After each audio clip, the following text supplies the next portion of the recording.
Hello guys, in today's video I'm going to show you how to fix WeMod's overlay not working or not showing up.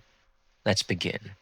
First, I want you to go and open your WeMod client and select that particular game you're having issues with, alright?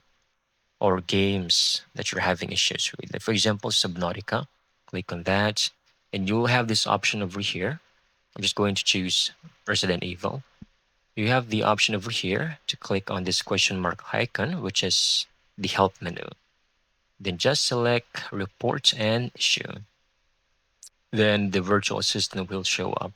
You can click on overlay isn't working. Then let's see what's the response. So you can make sure to read everything in here. You're using the authentic copy. Are you using this? Have you tried the installing? Let's say no, still having issues because this is way too basic. So they will actually provide you with a guide. Let's just say, for example, using Steam, they will actually detect everything in here. Like, for example, I could play.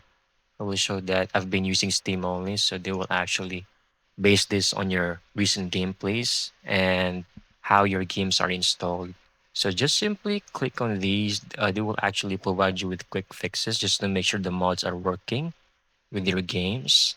And if these fixes are not working, just keep on clicking no, I haven't tried, or I have tried and it's not working. Eventually, it will work because these are just very basic stuff.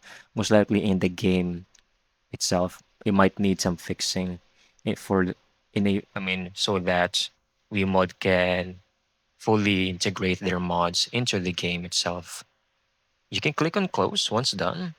And that's it. You're done. I hope you found this video very helpful.